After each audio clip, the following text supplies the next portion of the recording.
Hello, everyone, and welcome to Schwab Coaching. My name is Cameron May. I'm a Senior Manager of Education and of Trading and Derivatives Education here at Schwab, and this is Getting Started with Thinkorswim. You know, there was a release of new tools to the Thinkorswim desktop platform over the weekend. Some good stuff that is brand new, never seen before on Thinkorswim. Some that are just improvements to existing tools. We're going to be going through those new features, just point by point, live demonstration, exploring what is new on Thinkorswim. I think for some of you, there's going to be some nifty new stuff. For others, there's going to be stuff that was on there before that I'm going to explain maybe in a little bit more detail, just to make sure that we can connect all the dots. But regardless, before we get into all the specifics, let me first of all say hello to everybody that's already chatting in out there on YouTube. Great to see everybody. Hello there, Eva and Sia and Jack and Ricebird and everybody else. Thanks for joining us week after week. We always appreciate your attendance and your contributions to these discussions. If you're here for the very first time, I want to welcome you as well.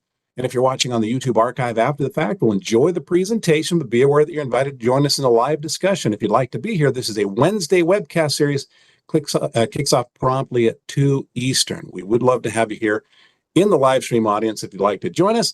I also want to let my live stream audience members know that we have Kevin Horner hanging out in the chats. Kevin's going to be addressing any questions that I can't get to. Kevin's a good friend of mine. We've been working together now for years, so great to have Kevin here to support the efforts. Thanks for having my back there, Kevin. And Kevin and I would like to issue an invitation to everybody listening. If you have an account with X, give us a follow there. You should be following your favorite presenters on X. It's the best place to connect with your favorite presenters. You can follow Kevin there at Kevin Horner CS, and you can follow me there at Cameron May CS. But let's get into this. And of course, as we do, we first need to pause to consider the risks associated with trading and investing. Those risks are real, so bear these important disclosures in mind. The information here is for general informational purposes only and should not be considered an individualized recommendation or endorsement of any particular security, chart pattern, or investment strategy. Options carry a high level of risk and are not suitable for all investors. Schwab does not recommend the use of technical analysis as a sole means of investment research, and investing involves risks, including the loss of principal. All right, so typically at this point, I outline an agenda for what we're going to be covering today. Today's pretty straightforward. There was a release of new tools on Thinkorswim desktop. We're going to go have a look at those tools, but I just want to make sure that I don't just glaze over and assume that everybody knows the foundation of some of these tools, the existing functionalities that maybe have been enhanced by the tools. So I'll try to explain what the existing functions did first, where appropriate, and then show the enhancement. All right, so let's go right to Thinkorswim desktop. And first thing we're going to start with, should we start with some heavy lifting? I don't know. Let's start with maybe a stretching routine. I was actually going to go right to some heavy stuff. There's some lighter stuff that's just been a little cleaning up that's necessary on any platform from time to time. Now, I'm going to be working from the Thinkorswim Live platform today, although I'm using a demonstration account, which doesn't always get every single update the moment the update happens. So there's one tiny one that I'll have to make excuses for because I'll have to sort of explain what it is, even though it hasn't hit my version yet. It's not going to be a big deal. But in any case, yeah, let's do some lighter lifting. Let's go over here to the Monitor tab. And on the Monitor tab, many of you are familiar with the fact that we have customizable columns down here as we're keeping an eye on our existing positions. So right now, for example, I've customized this example portfolio to demonstrate the quantity of shares that are currently owned. I can see the price that was paid for those shares, the market price, the mark change, the percent change. Mark change just means how much has the market price moved up or down in dollar amount today. Percent change is how much has that moved up or down as a percentage. We can see the profit or loss since we opened each of these example positions. We can see the profit or loss for the day, and we can see the buying power effect. How much cash are these, or how much of are these positions individually drawing against, let's say, an available margin borrowing balance? Okay, so that's the current set. I'm going to manipulate this slightly, but I want to talk about a very basic little enhancement here. One thing that was added, a couple of things that were added as potential custom columns here. Let me first of all just show those of you who don't know how to remove a column. You can just highlight it here in our existing set of columns and just remove that. But we can also add these two columns. They've been there for a little while. Cost, let's add that. That's just a per share cost. Very similar, essentially the same as that trade price column. So it's a matter of personal preference which one you choose. But then we also have the total cost. So I'm going to add that as a column. Now we can also select the positioning here. Let's move both of these up next to the quantity so that we can see what we have and how much we paid for it and what the total cost was. So let's move up the cost next to quantity. Let's move up the total cost next to quantity and click OK. And what you'll see now is, like, for example, we own 10 shares of Apple at a per share cost of $226.05, a total cost. I know we can do the math pretty easily when it's 10 shares, just add a zero, but it's not always that easy. In any case, $2,260.50. Okay, if you had already been using these columns, you knew they were already there. The simple cleanup that was done here is that on larger positions, this total cost column actually just was a string of numbers. So it's still told us correct value, but we just make sure that we now have the dollar sign and the comma and the period there just to make it nice and tidy. Very simple. There's our stretching, sort of our warm up.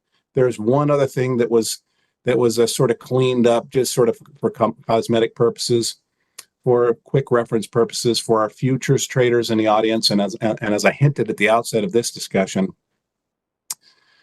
when there's a new release to the platform that goes out to the live platform, this is a live-ish platform. It's a fake platform that has all the live functionalities that we've created for the benefit of our coaches to be able to demonstrate without using real money, which could be costly.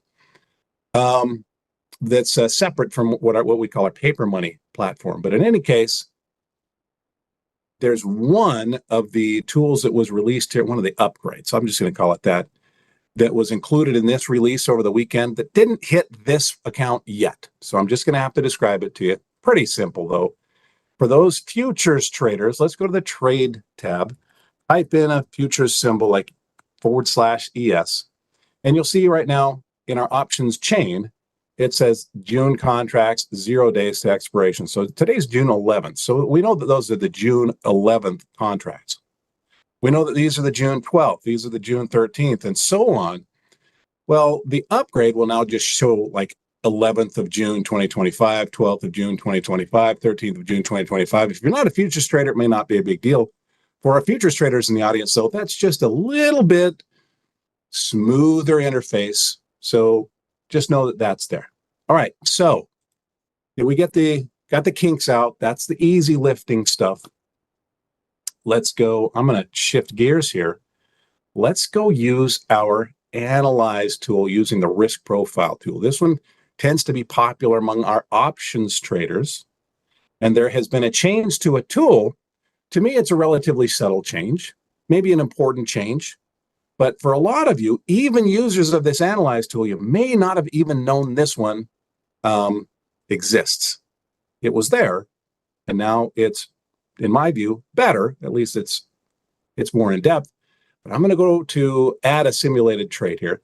Let's use an example stock, and let's do a quick example options trade using our add simulated trades feature. So what this does is it allows us to construct an example options trade. We could do a stock trade, but we're going to do an options trade. And then we can analyze its risk and reward profile using the risk profile tool. So how about we just come down to maybe these 18th of July expirations? It doesn't matter. This is all just for demonstration purposes. Stocks trading for about $200. Let's go to the at the money and maybe put in a fake order for a long call. There we go. And now let's go to the risk profile and have a look at the reward potential and the risk. This risk grid is going to be familiar to a lot of you. And on that grid are these slices, and there's been a change to the slices that are available. Now, these slices just show how our trade is projected to perform if the stock were to go up or down. So right now our stock's at 199.63. These default slices are showing us, well, what if we went from 199 up to 219, up 10%? Or what if we fell 10% down to 179? And then we can intersect the performance chart to see, how that position might perform. That's not going to be new to most of our users of this tool. We can also change those slices. Right now we just have 2. If we wanted to add more, we can click the plus. We can start to add additional slices. So if I started to compress this, we'll start to see, actually I didn't change that 3rd slice, so it doesn't even know what I want. Or the 4th slice, we have 3 already. So now we have 2 slices. We have one that's the current price, another that's the current price, and then one that's plus and minus or 10%.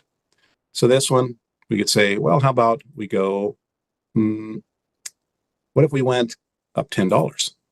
So now we have this slice that's plus $10, or we could change that to minus $10, or, whatever.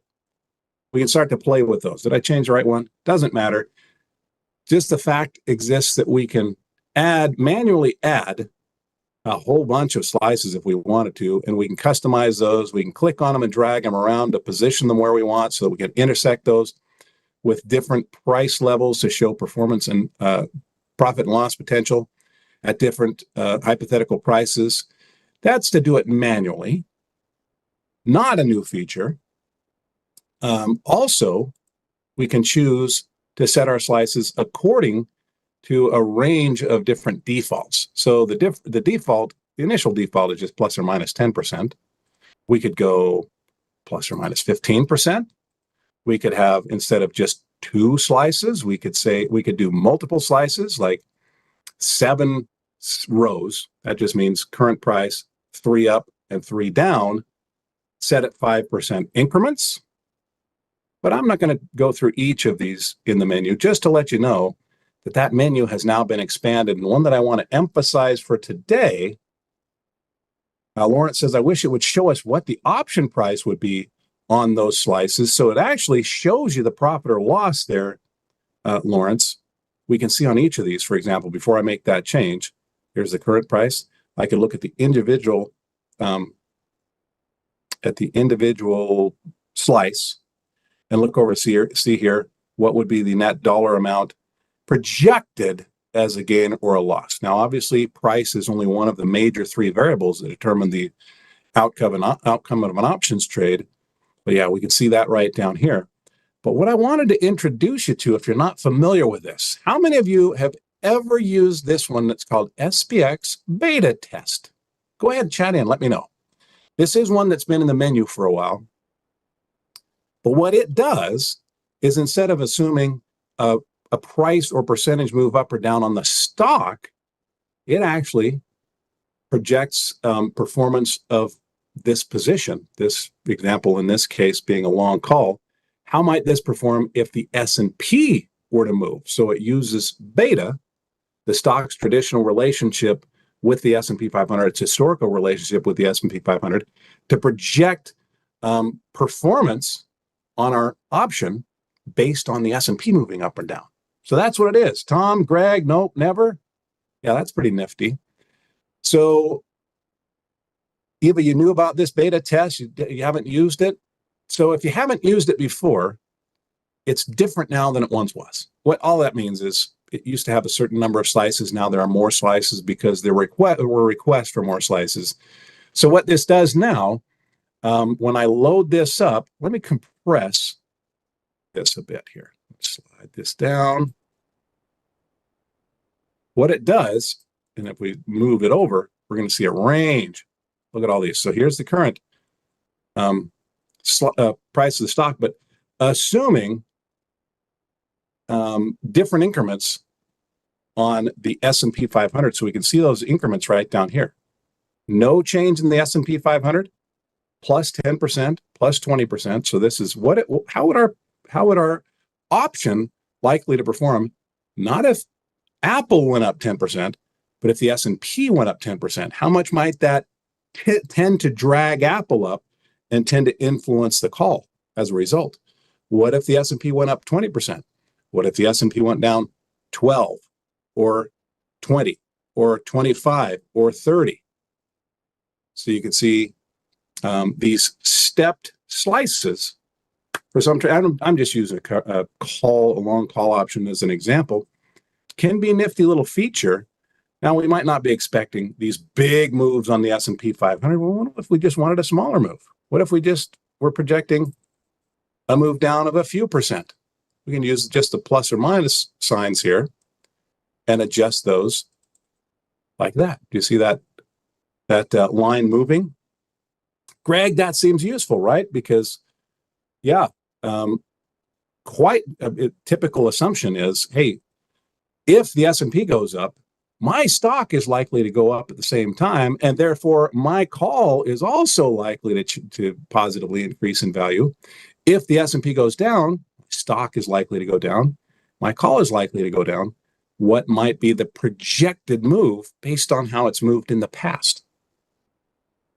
So, yeah, Sia, so what's been added here? Sia didn't actually ask this question. I was just reading the comment by Sia and then started talking. Anyway, this has been expanded to have some additional slices because we had users that were going in there and adding these these bigger moves, 20%, 25, 30%. Those have been added. I didn't want to just show that the slices had been added because I knew that there were going to be many in my audience who had never even seen this tool before.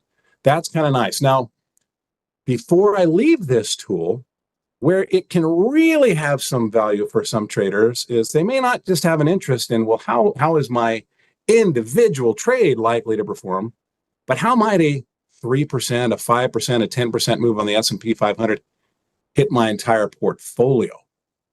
So let's hide up our price slices here. And instead of just showing a single symbol, we could say, well, how is my portfolio likely to perform? And this makes that projection for us. We could actually just pop in our S&P 500 up here. In any case, that is that's not a new feature. It's an expansion of an existing feature. Not going to be interesting to every watcher of this video, but not every tool has application for every trader, but for some, they're going to go, Cameron, that's fantastic. All right.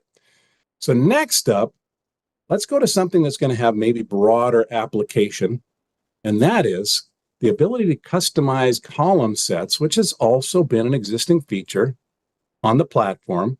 Let's come over here to our Scratchpad. And actually, what I want to do here is show something that some are familiar with, and then we're going to use it in a new way. Let's say that we have watch lists over here. Maybe we have a watch list of maybe value stocks. Maybe we have a watch list for dividend stocks. And we like to see a certain number of, or a certain set of columns for one watch list, but then we prefer a different set of columns for the other watch list. So for example, maybe on our value stocks, we don't care about the yield being displayed, but for our dividend stocks, we do want to see that yield. Well, we now have the ability to save custom column sets. Let me demonstrate that. It doesn't have to be done this way. I'm going to show a couple of ways that this can be done. But let's first of all create a list of just an example list for maybe value, right? So let's say our value investor creates a scan. They're using a stock hacker to scan in all stocks. Maybe they're looking for, let's say, smaller-ish companies. Let's say they're at that small cap range. So let's set our market capitalization here to maybe a minimum. Actually, I don't need the left column for just a moment. I'm going to hide that. I need all the real estate to work with here.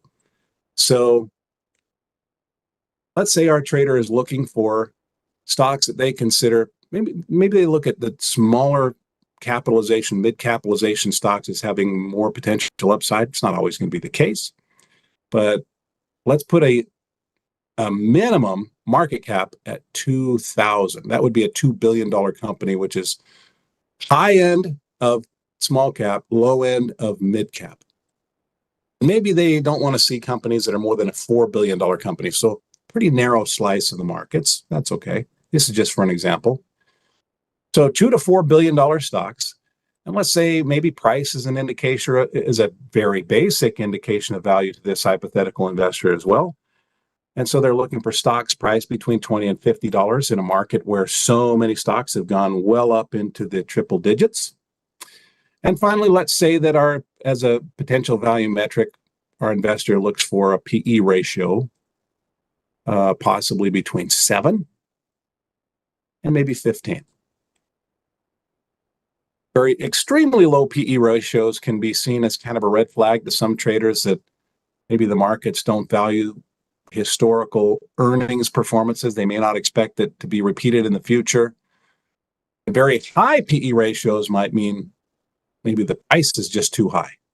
But in any case, just as an example, let's run a quick scan, and we get a few stocks here, and let me just double check something here. Yeah, all right, let's drop these into a watch list. Aren't very many.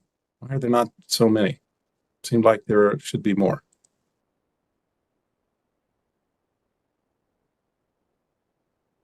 Oh, no, that's fine.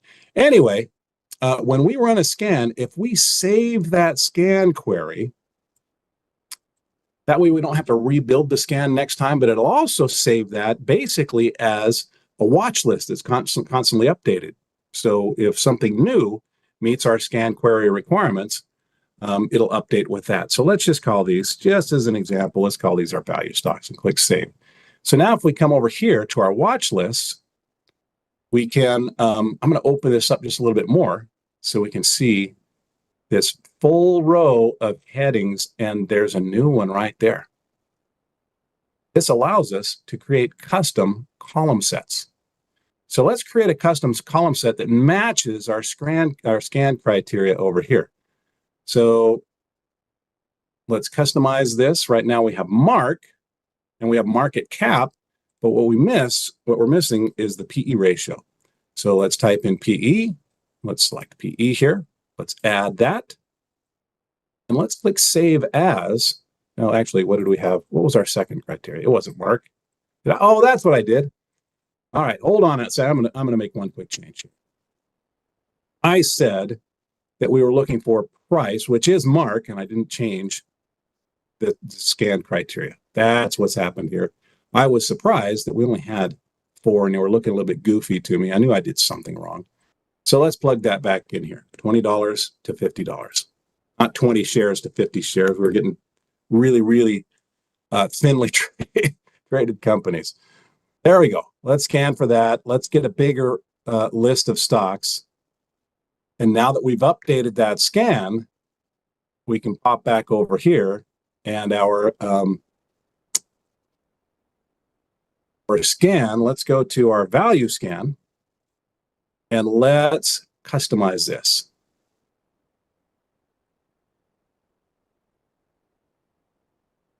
We save that scan query. Save scan query. Let's save that. There we go. Yes, let's replace it. Let's switch this back to some other personal, back to value, just to add some steps for you guys to follow. See, it says it's not your fault. It happens to all of us. Fat fingers. Yep, it happens from time to time. So there's that more expansive, complete list, including a market price between $20 and $50 instead of a volume between 20 and 50 shares, which is virtually nothing. Anyway, so all of that to say, sometimes we have specific watch lists for which we'd like to see specific column headings or just a specific column. So let's create one that's specific to this watch list. Let's customize this column set. Let's keep the market cap. Let's keep the mark, but let's add that PE. Okay. Let's add that. We're going to click Save As, and this is now going to be our value column set. So we'll save that. Now, if we create multiple column sets, let's say we did the same thing. We created a list of dividend stocks. we can just come right to this menu and just choose the column set we want. Right now, we just have value. So that's a nifty feature. Now, one other feature about this is that wherever we have custom column set capabilities, those are tied together. So like if we were over here on the Market Watch tab and we're under quotes and we went to, notice here next to the quotes heading, there's that familiar now, new feature, and we could load up just those columns. I'm not going to do it, but just be aware that's a possibility. That's nice. Okay, so that's another new feature on Thinkorswim. Let's do a little bit of lighter lifting again. Let's go to our charts. And a lot of us are familiar with linking. Okay, let me open this up a little bit so that we can see this link here. So this capability that I'm going to be displaying, if you're not familiar with linking, what it does is it links one feature of Thinkorswim to another feature of Thinkorswim. So for example, the watch list can be linked to our charts using this tool. Now, by default, you'll see just a little chain link here. It means that it's ready to be linked, but it's not linked yet. So if these are showing both just the links, let's link these together. So I'm going to choose red for each one of these. And some of you are starting to see what's new already. I'll bet you are. Yeah. Well, as we do that, you'll notice there are now symbols next to those links. So for example, let's say I'm green over here in the watch list, and I've selected UCB as an example, and I want to create a new link. Well, if I click on, or I want to choose among the links, if I click on the link, I can see, hey, green is my, or UCB is my green link now. I can choose that if I want to, but it just lets us, it just gives us an additional level of visibility into this linking tool. So I'll let you play with that on your own. That's an easy one though. Let's see, what do we have next? Let's see, we've done the slices on the SPX beta test, the cost and total cost format, customizing the column sets, color linking. We now also have the ability, if you ever set up a price alert on a chart, that's nice. Let's do that. How about we bring up a different stock? Let's go to maybe Broadcom. So here's Broadcom. Let's set up just an example potential trade scenario. Let's say our trader sees that Broadcom has been rallying, but instead of just buying right now, maybe they'd like to see this strengthen a bit more, maybe get above these highs. At the same time, they might see it as a bearish signal if the stock were to fall, let's say, down below possibly these 240 lows. Let me do this. Let's draw in a low here at around 240. And just to help to visualize, 265 appears to be those highs. Let's say 266 up here. Just getting above those highs. Okay. So let's say our trader would like to be notified if Broadcom gets above 266, or if it happens to fall below 240. Maybe the plan is to buy if it gets above 266. Maybe the plan is to implement a bearish strategy if it gets below 240, or to exit a bullish position if it's below 240, or whatever. Whatever the motivations might be, whatever the plan might be, upon reaching those thresholds, we just like to get an alert, a notification.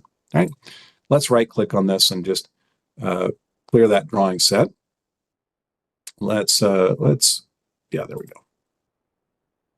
At least you see what we're driving at. Well, we can create an alert. Couple of ways to create an alert here on the charts. You can right click and we can create an alert here. You can also click up here on the price and just choose from the menu. Let's click there and we get what for many is going to be a familiar alerts screen, but there's a new function right there. Add an OCO condition. Let's do that. So when we click on add an OCO condition, this now allows us to get an alert if the market value of our charted symbol, in this case Broadcom, is at or above, let's say 266, or if it falls at or below And you know what? I said 240. I'm going to show you a different function. Let's say 245 initially. All right. There we go. Let me put that back in here and hit enter. There we are. Okay, so I'm going to create this alert, and you'll notice that puts some lines here. But I want to talk about when we create alerts, what happens? Well, some people like to get an email. Some people like to get a text. This is just an example account, so I don't have either one of those set up here because I don't want alerts from my example account. But if you want to set that up, email or a text, you can click on the little gear right up here, go to application settings and choose notifications. And here's where we can enter where we'd like to send our notifications to an email, or we can add a number and apply those settings. Okay. But that creates that alert. So it's two alerts at the same time, if we pop up or if we drop down. But I wanted to point this out. We can move our alerts. Remember, maybe our trader was looking to get a notification if we fell down below these recent lows, which are down at 240. We can actually just click and drag the original one down there. Let's position it there at about 240, close enough. That's a few pennies away. And that'll just replace the original. Pretty painless. Now, if we want to track what alerts, if we're not looking at this chart, we may not remember that we have an alert on Broadcom. We can go to Market Watch and check our alerts right here. So there are existing alerts. We can see the one that was our original 245 alert that was just canceled and replaced with the 249 alert. And then we can cancel these if we want to, right? Let's cancel both of them. We can click on that to cancel, or could have just clicked on our chart. You can click right here to cancel also. So Mitch, if you're using the Mitch just asked, hey Cameron, this doesn't seem to be the same on the app. Yeah, just as with so many apps, when we're comparing the software, which is what we're using here, Thinkorswim desktop trading software, to the app, the Thinkorswim mobile, a lot of the functionality is going to be different, generally streamlined for mobile. Yep. So it is going to be a different user experience there. Everything I'm demonstrating today is on the new releases to the Thinkorswim desktop platform from this weekend. So thank you for bringing that up. Now, one last thing that I wanted to cover. This is pretty simple. We all love technology. Unfortunately, technology ages, and so do operating systems. And eventually, Thinkorswim has to move on with life. We can't support, operating on some or using Thinkorswim, interfacing with some operating system from the 80s or the 90s, just to exaggerate things. It's not pleasant, though, to learn that your operating system doesn't work anymore out of the blue. So Thinkorswim will now provide an alert if your operating system is no longer supported. Now, just because it's no longer supported doesn't mean it doesn't work anymore. But it very likely means that it's going to stop working very well in the future. So when we log in, and there's something that's going to help us visualize this, I'm going to go to the Education tab, and this is where we would go to get caught up on all of these new releases. If we go to the Education tab, we go to the Learning Center, we can go to, it'll take us to the Learning Center homepage, which looks like this, and we can just look for the release notes. So this tells us when there's a release, such as the one that we had over the weekend, these are the notes for that release. And look at what we've covered today. More slices for the SPX beta test. Cost and total cost format, customized column sets, color linking with added symbol, 2 price alerts on a single equity symbol, and there's something called supported systems prompt. So if you have possibly an older machine and that operating system is starting to age a little bit, and it's no longer going to be supported by Thinkorswim, Again, getting this message doesn't mean that Thinkorswim doesn't work anymore. It's just a warning that the operating system is no longer supported. Anyway, you'll get this prompt. And if you don't care, if you want to go ahead with logging in, you can just click proceed to log into Thinkorswim. Just know that it's not going to come out of the blue. So there we go, guys. We've accomplished what I set out to do today. We had this release over the weekend. There were some nice additions to the platform, some of which were some polishing up of existing features. Some were expansions of capabilities. I wanted to make sure that even if it was a familiar tool, we could at least understand the concept of the familiar tool so that we could understand the potential for value of the improvement. So hope you enjoyed this. Every time there's a release, I like to get out there and let people know about it. So we'll watch for these in the future. But this is also just what we do on Wednesdays. We learn about the Thinkorswim platform, and I try to go at that sort of beginner level that everyone can follow. All right, everybody, thanks for giving me your time today. It's time for me to let you go. Go enjoy the rest of our educational offerings for the rest of the day. If you haven't done this, though, yet, make sure you subscribe to our YouTube channel. It's where you can find the previous webcasts. The vast majority of our webcasts are posted to our YouTube channel, organized by series and by topic. So you can find those right here. Once you've subscribed, and by the way, to subscribe, you can just go right down in that lower right-hand corner. There's a little blue button that says subscribe with a little play button on it. Yeah, click on that subscribe button, but then find us on YouTube. Channel name is Trader Talks Schwab Coaching Webcasts. And you can find us, find our playlists by going to the playlists. And as an example here, let's scroll on down, and we're going to find Getting Started with Thinkorswim all the way at the bottom. There it is, Getting Started with Thinkorswim. We can view that full playlist, and there are all the previous webcasts. So you can find something of specific interest. If there's a tool that's been befuddling you, that's where you can go learn about it. Also, make sure if you have an account with X that you're following us on X. You can follow Kevin there at Kevin Horner CS. You can follow me on X at Cameron May CS. It really is the very best place to connect with us in between the live streams. You do want to make sure that you are precise with those handles, because there could be similar names on social media, not the same person, not the person you intend to follow. Sometimes it's innocent. Many times it's nefarious. So make sure, yeah, at Cameron May CS, this is the guy you're looking for. And CS says only 40 likes. Yeah, that's one of the things that I always appreciate.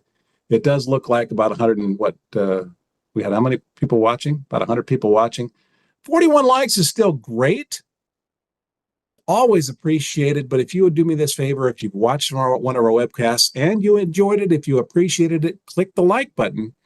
It's not only a pat on the back to your presenter, but it also gives our webcast a boost in the YouTube algorithm, helps people find things like this introduction to the new tools on Thinkorswim. All right, everybody, go enjoy the rest of your day. I will look for you in a future webcast. I'll also look for you on X, but whenever I see you again, until that moment arrives, I want to wish you the very best of luck. Happy trading. Bye-bye.